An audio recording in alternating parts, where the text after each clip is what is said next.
Hello friends, Shashi Agarwal economics तथा law classes के अंदर मैं आप सबका अभिनंदन करती हूँ और आशा करती हूँ कि आप सब लोग जो है फाइन हैं, लाइफ का भरपूर आनंद ले रहे हैं और उसके साथ ही क्या है कि अपने एजुकेशन के ऊपर भी फोकस कर रहे हैं। आज जो हम करने जा रहे हैं वो बहुत ही महत्वपूर्ण है, बहुत ही सिग्निफिकेंट टॉपिक है। जो सब्जेक्ट है हमारा माइक्रो इकोनॉमिक्स है, हिंदी के अंदर हम उसको व्यष्टि अर्थशास्त्र कहते हैं, और जिसके अंदर हमारा जो टॉपिक है निगमन और आगमन विधियाँ, डिडक्टिव एंड इंडक्टिव मेथड, जिसको हम दो हिस्सों के अंदर करेंगे।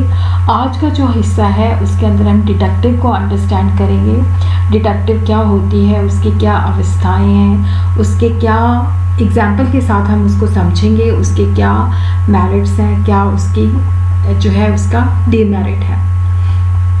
और इसके जो लिखित नोट हैं वो भी मैंने अपने ब्लॉग में शेयर कर दिए हैं और मैं उसका लिंक जो है डिस्क्रिप्शन बॉक्स के अंदर भी डाल दूंगी ताकि आपको कोई असुविधा ना हो। अगर आपको मेरा ये प्रयास जो है सही लगता है तो मेरे वीडियो को लाइक कीजिए, मेरे चैनल शशि अग्रवाल इकोनॉमिक्स तथा लॉ क्लासेस को सब्सक्राइब कीजिए। तो सबसे पहले हम देखते हैं जो देखो, जैसे अर्थशास्त्र के अंदर हम, क्योंकि ये माइक्रो इकोनॉमिक्स है तो इसके अंदर हम मनुष्य के आर्थिक विकास के बारे में जो है कुछ जो चीज़ें हैं उसको स्टडी करते हैं, कुछ सिद्धांतों का, कुछ नियमों का निर्माण करते हैं। तो जो हमने सिद्धांत और नियम जिससे हम मनुष्य का आर्थिक व्यवहार जो है स्टडी करते हैं, जिन विधियों का हम प्रयोग करते हैं उसे हम जो है अध्ययन की विधियाँ कह देते हैं। तो अध्ययन की जो विधियाँ होती हैं उसका मतलब होता है वो तकनीक जिसका प्रयोग जो है अर्थशास्त्री आर्थिक सिद्धांतों के निर्माण तथा उसकी पुष्टि के लिए करते हैं। जब भी वो कोई सिद्धांत का निर्माण करते हैं तो देखते हैं कि वो एप्लीकेबल है या नहीं है। The term method refer to the technique employed by the economist in both the construction. पहले हम जो प्रिंसिपल है उसको कंस्ट्रक्ट करते हैं, फिर उसकी वेरिफिकेशन करते हैं। तो that definition is given by the Peterson.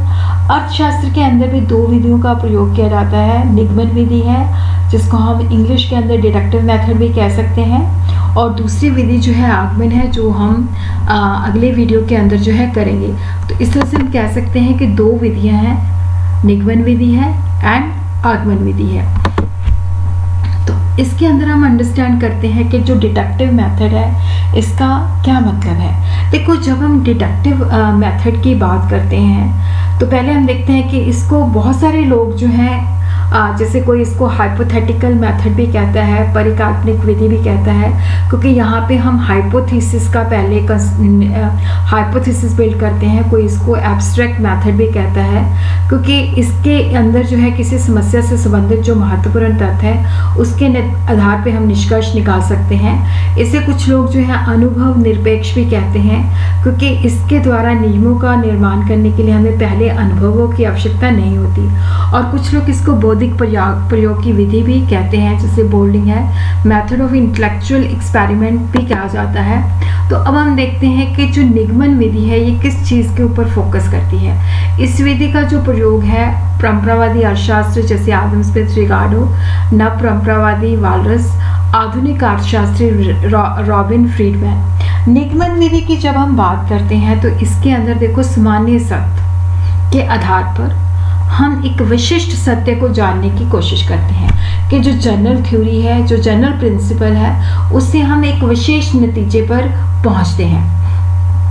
इसके अंदर क्या है कि देखो, पहले हमारे पास जनरल थ्योरी होनी चाहिए, उसके बाद हम देखते हैं कि अगर जनरल थ्योरी प्रूव हो जाती है तो उसको हम एक पर्टिकुलर सिचुएशन के ऊपर भी उसको अप्लाई कर सकते हैं। तो यहाँ पे जो सामान्य कथन है उससे हम कुछ मान्यताएं भी जो है निर्धारित करते हैं, और इन्हीं मान्यताओं के बेसिस पे क्या होता है कि हम कुछ जो है निष्कर्ष निकालते हैं, रिजल्ट निकालते हैं।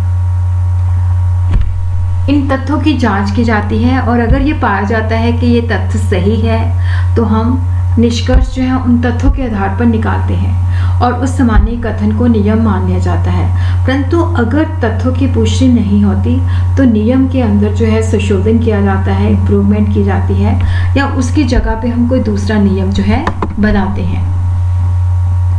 जैसे देखो यहाँ पे हम कहते हैं कि मनुष्य जो है मरणशील है। ये सबको पता है कि जो भी व्यक्ति इस दुनिया में आता है उसने जाना ही जाना है। तो ये एक सामान्य जो है कथन है, और इसके आधार पे हम कह सकते हैं कि शाम जो है एक मनुष्य है। तो शाम एक मनुष्य है और मनुष्य जो होता है मरणशील होता है, तो इसलिए हम कह सकते हैं कि शाम जो है मरणशील है। जिसे हमें लॉ ऑफ डिमांड जो है वो भी एक जनरल लॉ है, जिसके अंदर हमें पता है कि अन्य बातें समान रहने पर कीमत कम हो जाती है तो मांग बढ़ जाती है, और कीमत बढ़ने में मांग कम हो जाती है। तो ये भी एक सामान्य सिद्धांत है। तो हम ये भी कह सकते हैं कि ABC लिमिटेड ने अपनी प्राइस कम की है तो उसकी डिमांड बढ़ेगी।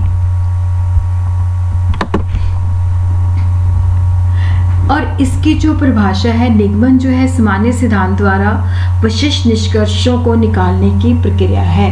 देखो इसके अंदर क्या है कि डिडक्शन जो है इसके जनरल प्रिंसिपल है, उसके बेसिस पे हम स्पेसिफिक कंक्लूजन निकालते हैं। जैसे मैंने आपको लॉ ऑफ डिमांड बताया कि हमें पता है कि कीमत और मांग के बीच में अगर अन्य बातें समान रहती हैं तो इनवर्स रिलेशन है। तो एक ऑर्गेनाइजेशन जो है इसी बेसिस पे क्या है कि अपनी स्ट्रैटेजी बना सकती है। तो अब हम देखते हैं कि व्हाट आर दी वेरियस जो बेसिकली क्या है कि देखो जो इसको हम deduction is the method of using a general principle to reach specific conclusion, ये प्रोफेसर मिलर की डेफिनेशन है। और उसके बाद हम देखते हैं कि what are the various steps, तो जिसके अंदर फर्स्ट जो स्टेप है जिसको इंग्लिश के अंदर हम कह सकते हैं जनरल प्रोपोजिशन और हाइपोथेसिस, सामान्य कथन या कोई हाइपोथेसिस बिल्ड करना। सेकंड जो है अजम्पशन, मान्यताएं। तीसरा जो है तार्किक निष्कर्ष, लॉजिकल कंक्लूजन। चौथा जो है प्रेडिक्शन करना, भविष्य कथन। पांचवा जो है बेसिकली जो हमने भविष्य कथन जो हमने प्रिडिक्ट किया है उसकी जांच करना, और सामान्य से व्यक्तिगत जो है निष्कर्ष निकालना। तो इसको अब हम उदाहरण के द्वारा जो है अंडरस्टैंड करेंगे, स्टेप बाय स्टेप सारी चीज़ों को हम स्टडी करते हैं। देखो सामान्य कथन किसको कहते हैं कि जिसका केवल अनुमान लगाया जा सकता है, जिसे अभी हम बेसिकली क्या है कि देखो जिसका केवल अनुमान, परिकल्पना होती है कि जैसे जिसका केवल हम अनुमान लगाते हैं और जिसको हमें तथ्यों या अनुभव के आधार पर सिद्ध नहीं कर सकते। तो ये एक बेसिकली क्या होता है कि समस्या की अनुमानित व्याख्या होती है। जैसे कि किसी वस्तु की बाजार कीमत जो होती है उसकी मांग तथा पूर्ति के द्वारा निर्धारित होती है। तो ये एक सामान्य कथन है कि किसी वस्तु की कीमत जो है उसकी मांग तथा पूर्ति के द्वारा निर्धारित होती है। तो पहला जो स्टेप है सामान्य कथन है, परिकल्पना है। दूसरा जो स्टेप है, जो दूसरी अवस्था है, दैट इज मान्यताएं, असम्पशंस। मान्यताएं वो कंडीशंस होती हैं जो हमने अभी कहा कि एक सामान्य कथन है कि किसी वस्तु की बाजार कीमत उसकी मांग तथा पूर्ति के द्वारा निर्धारित होती है। तो ये जो है उस समस्या से संबंधित कुछ मान्यताएं स्थापित की जाएंगी। मान्यताएं जो बेसिकली होती हैं उन परिस्थितियों से होती है जिसके आर्थिक व्यवहार की जो हमने बेसिकली क्या है कि जो हाइपोथेसिस हमने किया है तो उसको हम देखते हैं कि वो सही है या नहीं है। तो इसके अंदर क्या होता है कि जो मान्यताएं होती हैं इनके पीछे जो लॉजिक होता है कि कुछ महत्वपूर्ण तथ्यों के आधार पर ही हम इसकी व्याख्या कर सकते हैं, और इस घटना को जो प्रभावित करने वाली कम महत्वपूर्ण चीज़ें होती हैं उनको हम स्थिर मान लेते हैं। तो हम देखते हैं कि वस्तु के बहुत सारे खरीदने वाले तथा बहुत सारे बेचने वाले होते हैं। तो बाजार प्रतियोगी है। कीमत बढ़ने पर क्या होता है कि मांग कम हो जाती है और कीमत कम होने पर मांग बढ़ जाती है।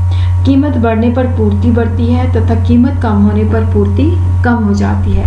तो इस तरह के अजम्पशन जो है हम बिल्ड कर लेते हैं। फिर उसके बाद जो नेक्स्ट स्टेप है तार्किक निष्कर्ष, लॉजिकल कंक्लूजन। अब हमने मान्यताएं फिक्स कर ली और उसके बेसिस पे हम निष्कर्ष जो है निकालते हैं। तो यहाँ पे हम देखते हैं कि ऊंची कीमत पर वस्तु की पूर्ति उसकी मांग से ज़्यादा होगी, क्योंकि जो सप्लायर है देखो जब उसको ज़्यादा कीमत मिलती है तो वो ज़्यादा जो है पूर्ति लेके आता है, और जिसके कारण क्या होता है कि प्रतियोगिता होती है। हर सप्लायर जो है ज़्यादा माल जो है उस प्राइस पे सप्लाई करता है तो सप्लाई बढ़ जाती है और जिसकी वजह से कीमत में कमी होती है।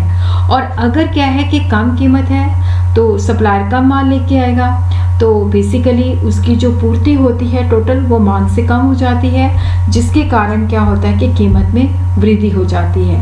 परंतु जब वस्तु की पूर्ति उसके मांग के बराबर होती है तो कीमत के अंदर कोई परिवर्तन की प्रवृत्ति नहीं पाई जा सकती। तो इससे हम यह नतीजा निकाल सकते हैं कि जो कीमत है वो मांग तथा पूर्ति के द्वारा निर्धारित होती है। और उसके बाद है भविष्य कथन। देखो यहाँ पे क्या है कि किसी वस्तु की पूर्ति में वृद्धि होने के कारण उसकी बाजार कीमत कम हो जाती है और पूर्ति में कमी होने के कारण बाजार कीमत वृद्धि हो जाती है। तो यहाँ पे हम घटनाओं के आधार पे क्या होता है कि जो है परिणाम में संबंध स्थापित करने की कोशिश करते हैं।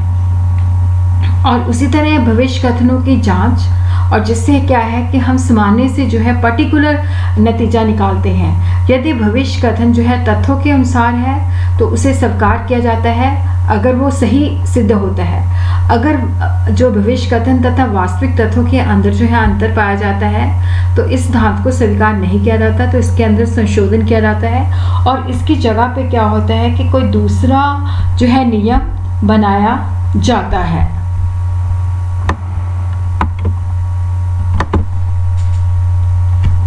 तो अब हम देखते हैं कि जो बेसिकली क्या है कि देखो उसी तरह क्या है कि हम यहाँ पे जो है देखो यहाँ पे बेसिकली क्या होता है कि जैसे हम जो सामान्य नियम है उससे हम क्या होता है कि नियम निकालते हैं और फिर उसकी वेरिफिकेशन करते हैं। देखो कई बार क्या होता है कि फसल अच्छी हो जाती है लेकिन फिर भी उसकी कीमत कम हो जाती है, और अगर फसल ख़राब हो जाती है तो उसकी कीमत बढ़ जाती है। तो इस तरह के नतीजे जो होते हैं हम निकाल सकते हैं।